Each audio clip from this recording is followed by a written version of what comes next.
प्रसाद बढ़ता है। आज प्रदोष,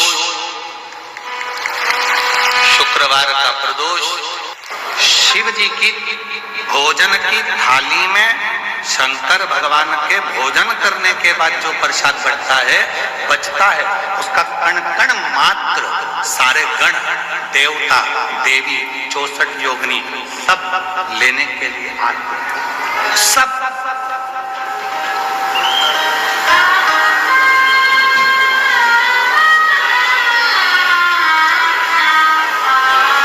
एक होता है विषाद और दूसरा होता है प्रसाद। जो जोड़ने से मिला वो विषाद, जो छोड़ने पर मिला वो प्रसाद। ध्यान देना थोड़ा सा। जो जोड़ने से मिला वो विषाद, धन जोड़ा विषाद होगा, कपड़े जोड़े विषाद होगा, वैभव जोड़ा विषाद होगा, सत्ता जोड़ी विषाद होगा। जो जोड़ने पर मिल रहा है वो विषाद है, और जो छोड़ने पर मिल रहा है वो सब प्रसाद की गणना में आता है। वो प्रसाद, विषाद बटोरा जाता है, प्रसाद बांटा जाता है।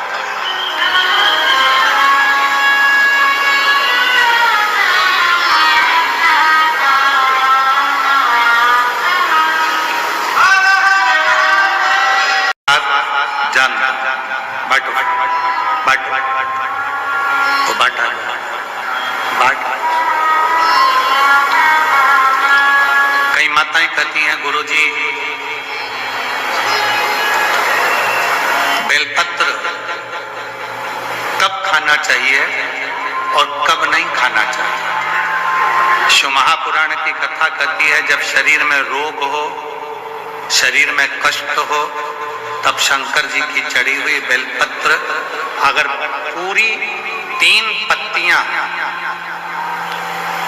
मान लो आप पूरी 3 पत्ती भी बेलपत्र की नहीं खा सकते, तो बेलपत्र के आगे की थोड़ी सी एक अंश नोक मात्र भी आपके मुख में अगर जाती है तो भी वो उतना ही असर करेगी जितनी पूरी पत्ती करती है।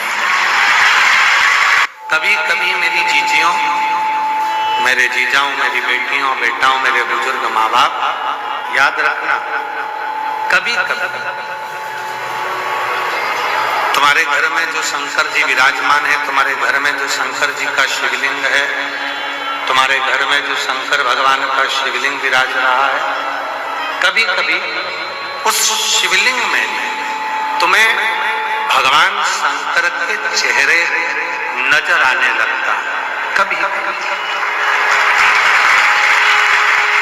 ये पूर्ण परीक्षाएं जब तुम पास कर लेते, पूर्ण परीक्षा, जब संपूर्ण परीक्षा तुम्हारी पास हो जाती है, संपूर्ण परीक्षाएं आप पास कर लेते हैं, तब आखिरी में तुम्हें वो शंकर भगवान के प्रतिबिंब में, शंकर भगवान के शिवलिंग में, तब आखिरी में तुम्हें शिव का स्वरूप दिखने लगता है, भगवान शंकर का प्रतिबिंब स्वरूप।